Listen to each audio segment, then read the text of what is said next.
What's going on, guys? Jack here from Just Decoded. I break down body language and non-verbal communication to find out what people are truly saying and thinking. Sam Altman, the head honcho of OpenAI, the creators of ChatGPT, recently did an interview with Tucker Carlson. Now, Tucker's pretty well known for not being shy to touch on controversial topics. So about halfway through the interview, Tucker brings up a former employee of OpenAI. This guy was found dead under very suspicious circumstances, and it drew a lot of eyes to Sam Altman as potentially being responsible. Now, I'm not saying he's guilty of anything, but in this video I am going to point out some subtleties that I think you might have missed and do contribute to the larger picture and should be considered. Quick reminder, if you haven't already, please subscribe to the channel, and with that being said, let's jump right into the video.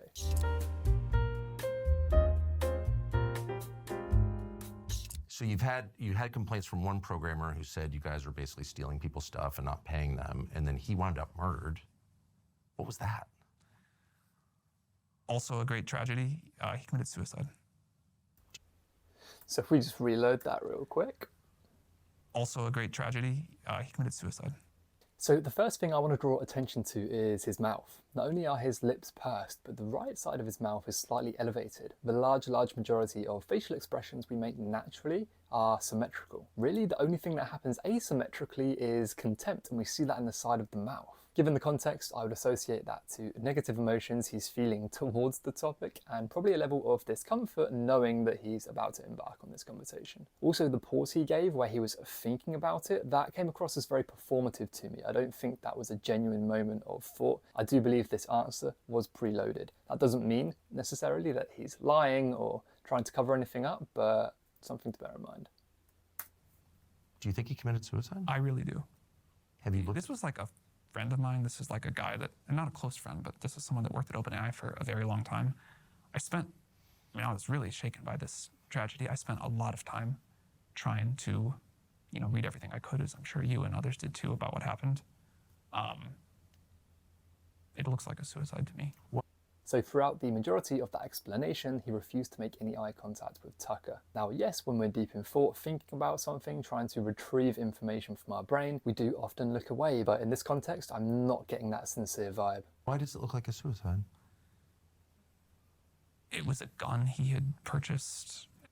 Notice the deep breath there, so he's oxygenating. We do this instinctively as a fight or flight response when we're kind of preparing ourselves for something. In this context, again, he's preparing himself just for the conversation ahead. Also notice his eyebrows are now raised, there's crinkles in his forehead. The glabella between the eyebrows there is starting to kind of condense like this. It's one of the first signs we see from people when they're feeling negative emotions, when they're feeling discomfort, anger, or just a disliking to the situation. One more really important thing here that you might have missed. Let me just reload that. Suicide. It was a gun he had purchased. It was this is like gruesome.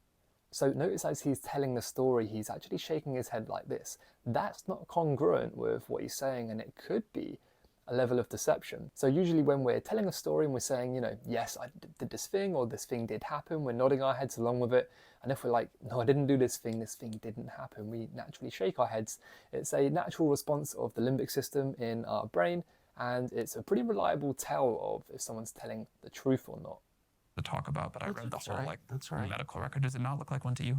No, he was definitely murdered, I think. There were signs of a struggle, of course. The surveillance camera, the wires had been cut. He had just ordered takeout food, come back from a vacation with his friends on Catalina Island. No indication at all that he was suicidal, no note, and no behavior. He had just spoken to a family member on the phone. And then he's found dead with blood in multiple rooms. So that's impossible. Seems really obvious he was murdered. Have you talked to the authorities about it? I have not talked to the authorities about it. And his mother claims he was murdered on your orders. Do you believe that? I'm asking. You just said it, so do you believe that? I think that it is worth looking into.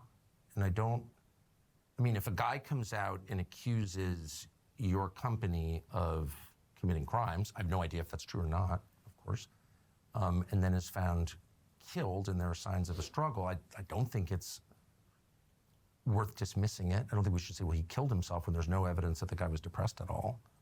I think, and if he was your friend, I would think you would want to speak to his mom or... I did offer, she didn't want to. If we think back to the very first frame when I started this video, you could see a shot with both of the guys sitting there. Sam was clearly leant back in his chair. Now it looks to me like he's actually sat up and leant forwards a little bit. This can be a natural sign of wanting to emphasize our point more, engage more in the conversation, and really just dial down what we're saying. So I'm also noticing a slight raise of the shoulders in body language. We call this turtling, and it's usually indicative of a self-defense, like a defensive response. Just imagine a turtle in a shell, and yeah, we usually do this when we're under some kind of pressure. So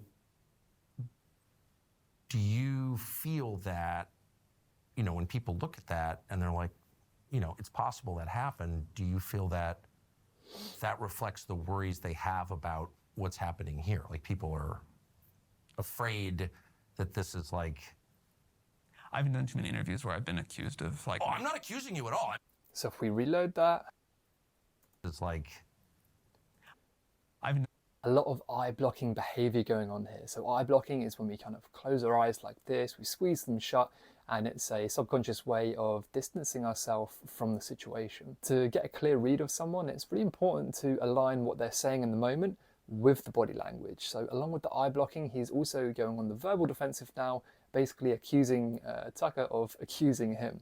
Too many interviews where I've been accused of like... Oh, I'm not accusing you at all. I'm just saying his mother says that. I don't think a fair read of the evidence suggests suicide at all.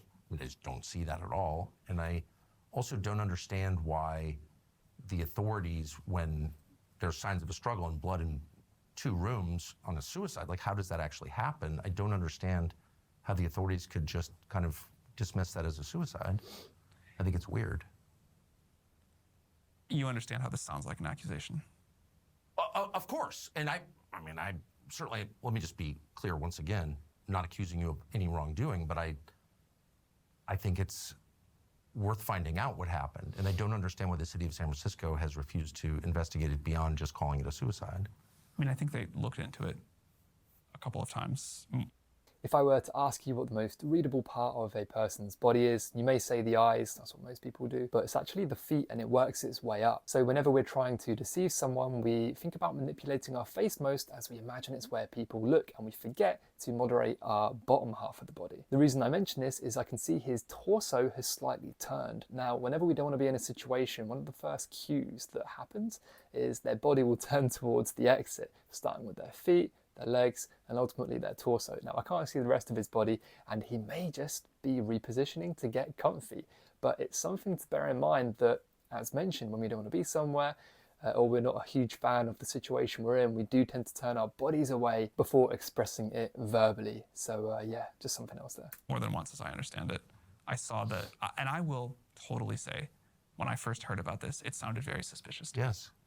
And I know you had been involved in...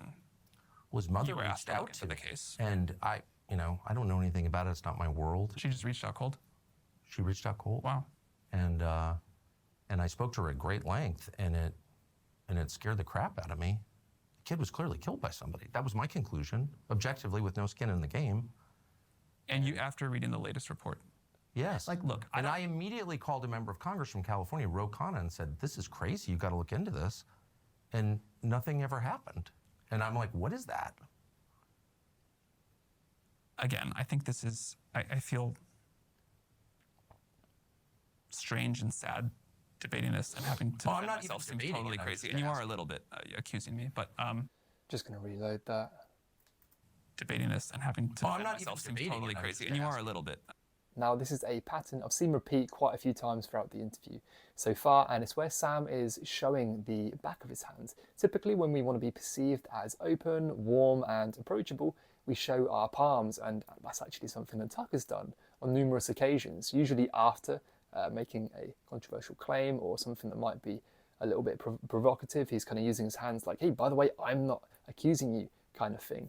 On the flip side, we're seeing the opposite type of body language from Sam, which is typically more defensive, and obviously in this instance he's trying to preach his point. Also something we do when we want to get our point across, we're saying, this is what I believe. So again, what I think we're seeing here is just the negative emotions that he's feeling being expressed through these body language cues.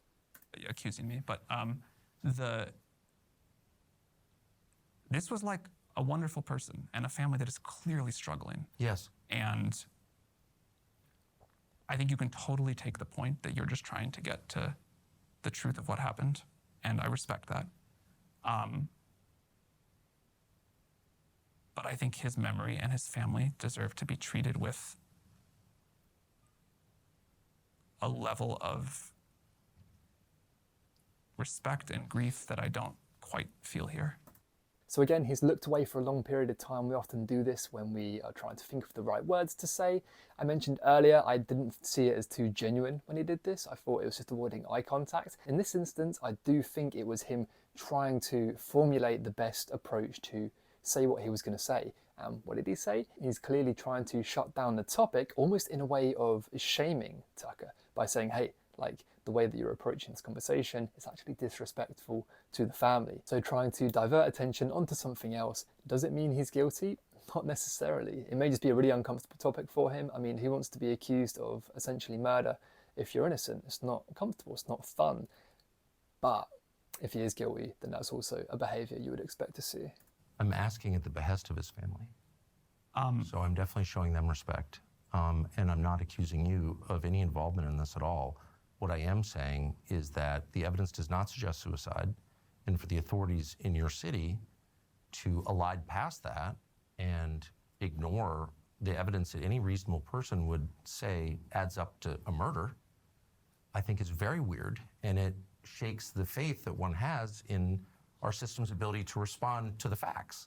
So what I was going to say is, after the first set of information that came out, I was really like, man, this doesn't look like a suicide. I'm confused. This looks like... Okay, so I'm not being crazy here at all. But then after the second thing came out and the more detail, I was like, oh, okay. What changed your mind? The second report on the way the bullet entered him and the sort of person who had like followed the sort of likely path of things through the room. I assume you looked at this too. Yes, I did. Just going to reload that because a few things did happen there that I thought were quite interesting. Way the bullet entered him and the sort of person who had like followed the sort of likely path of things. So when analysing body language, you have to consider someone's baseline, idiosyncratic behaviours. How do they usually behave? Now, Sam Altman isn't a massively animated guy. He doesn't flail his arms about too much like someone like Trump, for example. But in context, I've watched the rest of the interview and he does seem to shut down his arm movements quite a bit when this topic arises. Typically when someone's lying, we actually go into a bit of a freeze response. We don't want to draw attention to ourselves, so we actually restrict our body movements, and that is something that I've picked up from Sam. Also, check out his eye right here, his left eye. Through the room. Followed the sort of likely path of things through the room. So there's a little twitch of the left eye there. Again, when you tie it with what he was saying at the time, he was trying to give a specific reason for why he believed what he believed. Could it have been just a natural twitch of his eye? Yeah, sure, maybe. But it was also a slight deviation and a strange one from his normal behaviour, which could possibly indicate something dishonest about what he was saying at the time. I assume you looked at this too. Yes, I did. And what about that didn't change your mind? It just didn't make any sense to me. Why would the security camera wires be cut? And how did he wind up bleeding in 2 rooms after shooting himself? And why was there a wig in the room that wasn't his?